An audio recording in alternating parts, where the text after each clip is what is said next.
Boom. Another day, another dollar. It's your boy Miami Rod, man.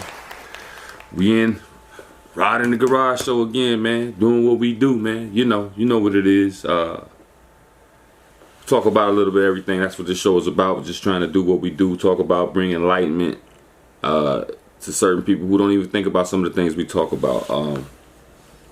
I just want to touch bases. Like sometimes on the show, I can actually just go from reading stuff off of my Facebook page that I wrote that I probably wanted to talk about. And today, I'm gonna just take a little couple, just go into my phone and just look at some of the things that I discussed on Facebook. And today, today is Thursday. So guess what? Every Thursday, I'm gonna just dig off something straight off of my Facebook page or my social media, one of my social media pages, and we're gonna talk about it. We're gonna talk about what I see on these pages and stuff like that.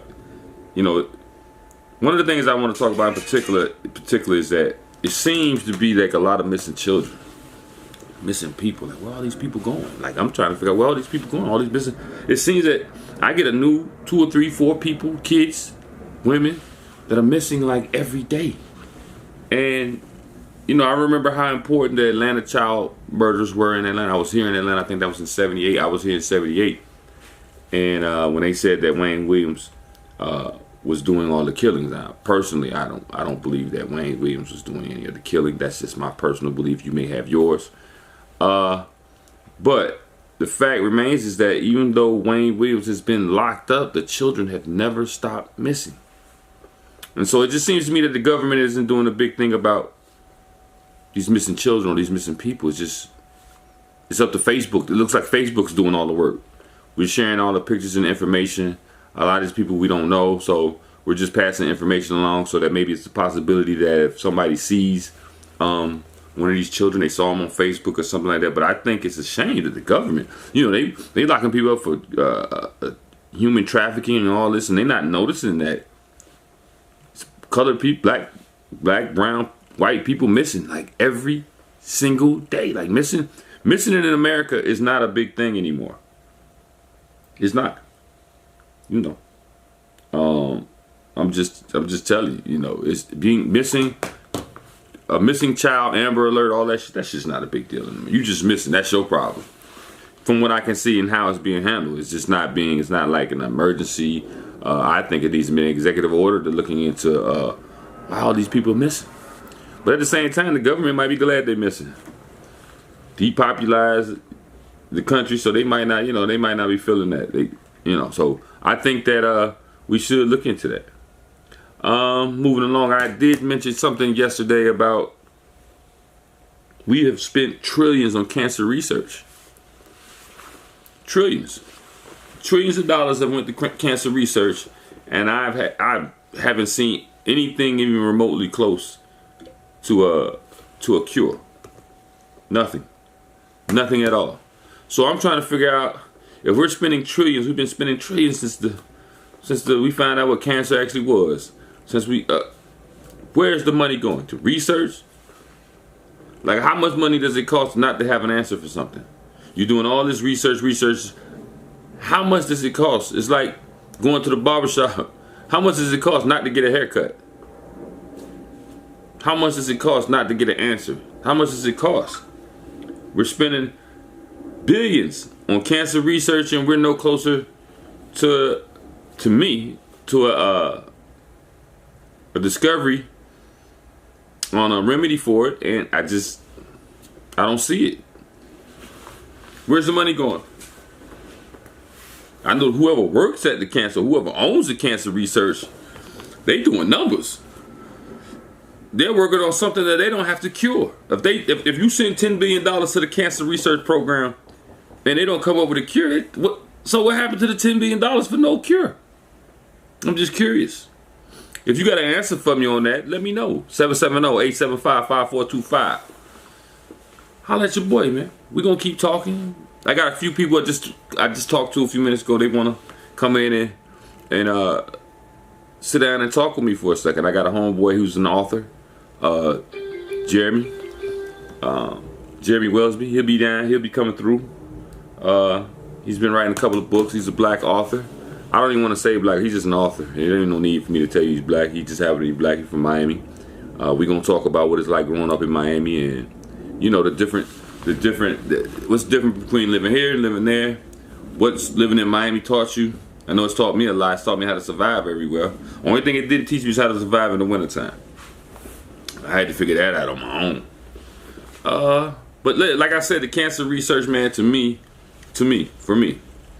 is a scam.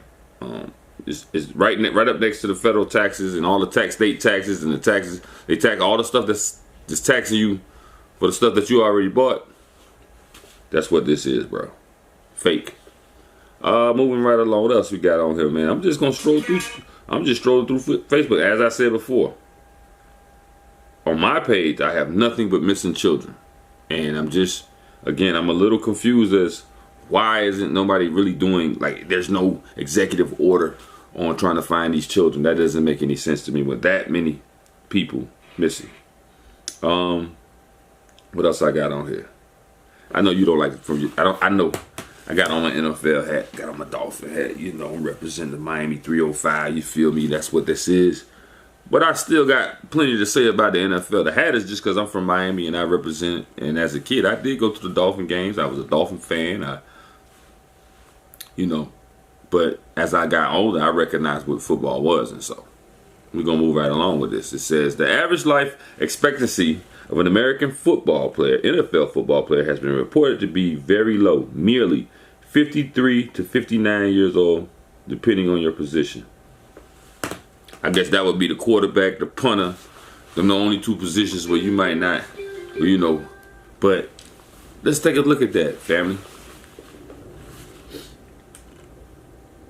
Every family, when you sign your children up for Little League football and stuff like that, I like to think that when you sign up for football, even from a child's perspective, that he wants to play in the NFL one day. A lot of children don't even know anything about the game of football, and their parents sign them up for it. And they grow, they grow to like it, or they grow to, to appreciate the game. And there are a lot of things to love about Little League football. The camaraderie, learning organization, learning where to be at the right place at the right time. It's a lot of things you can learn from Little League football. But there's a lot of other things come with football. It's a lot of injuries. My main focus in football has always been head injuries, because that's the most important part of your body. And considering that we play, we make up about 80% of football, NFL football, D1 football. I mean, all that other little college football. And though you get damaged, most of the black people are playing D1. They're going to D1. They're going to the high level. Not to say that there aren't. They're the fam using Howards. You got them, but then you got the D1s. And if you look at most of the D1 rosters, their starters, they main hitters are usually African American. So my focus has always been trying to understand the head injuries and what do they really care about them? And I've come to the conclusion, not really. They only care about them as if you're going to get sued. They're going to sue them. That's where the caring comes. The brain injury's been going on since how long the NFL been playing? Since the 40s, 30s. George Halas and, way back when Bear Bryant was coaching Alabama. And I'm talking about when they had the suicide helmets with the little mates. Everybody had one. If you grew up in the 70s, you had a 2-bar. Very little cushion in the helmet.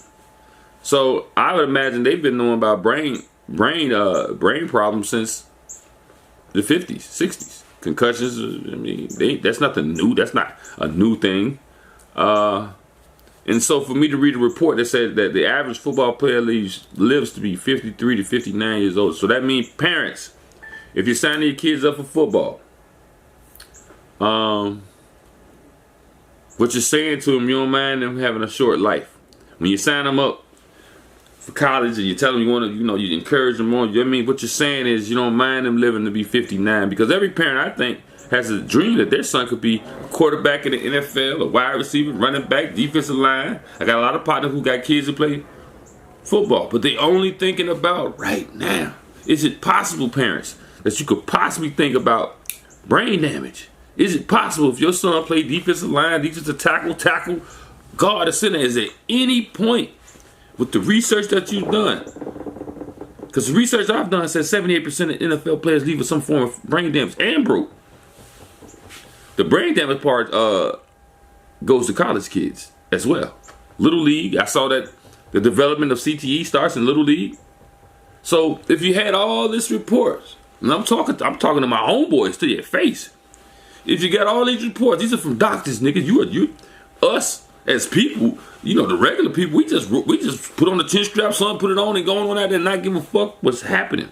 So you mean to tell me if CTE is starting to develop, these are doctors, neurologists, not a parent who just stand on the sideline and be cheering and shit all day. A doctor, a neurologist is telling you that, yeah, it starts in Little League. And you still decide with a clear conscience to send your children out there to battle.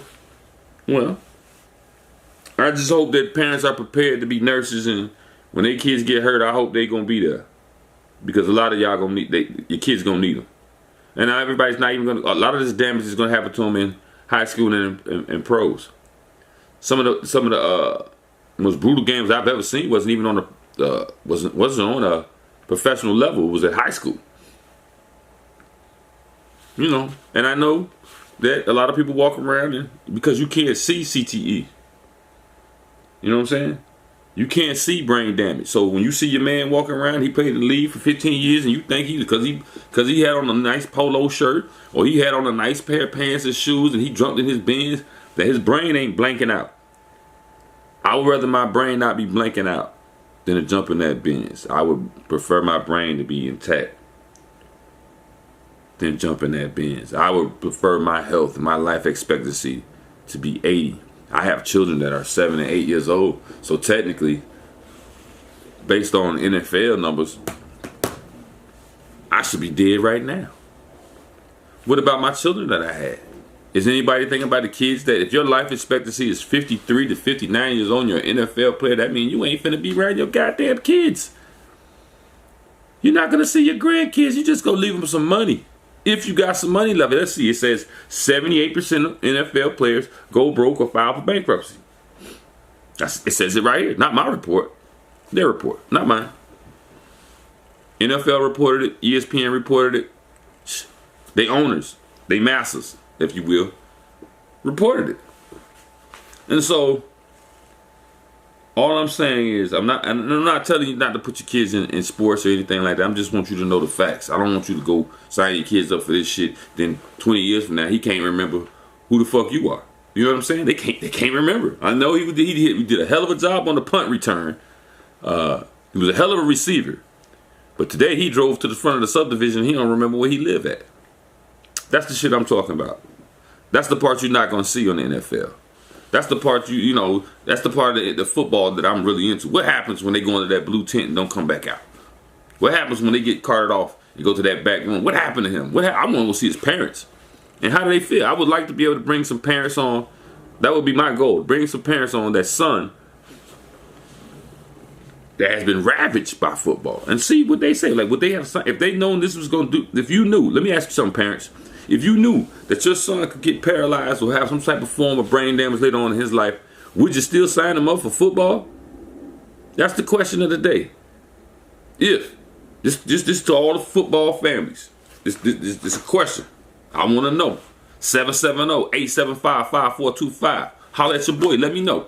If you knew, and it says right here in the report that 78% of men who play college and NFL football, they end up with some form of brain damage. Now I'm asking the parents. I want to know. Because I want to see this tells me who we are as a people. Once I read the report about that because I don't want to play football just for fun. If I signed up when I was a little kid playing football, I had dreams of the NFL, not dreams of Little League. I didn't wake up and be like, this is it. Little League was the starting point. You know what I'm saying?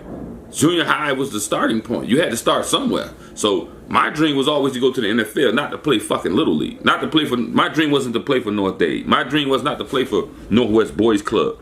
My dream was not to play for Scott Park. My dream was to play for the Miami Dolphins. So my dream was to go to the Dolphins.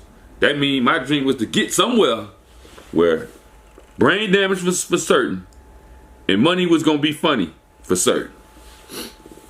That's my dream. That was my dream as a kid.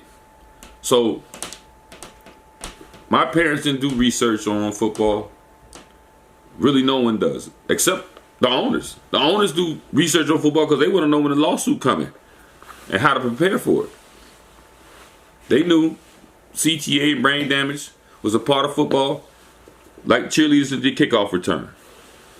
They go hand in hand. CTE, popcorn, kickoff, football, cleats, brain damage, dementia, all that go together with football, man. That shit match like a matching outfit.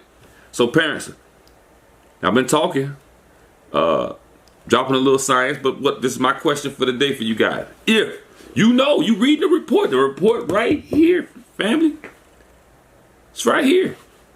You know, you sign these kids up. I mean, there are other things that we could do other than play football and kickoff returns and put on cleats for crackers. We could be scientists, doctors.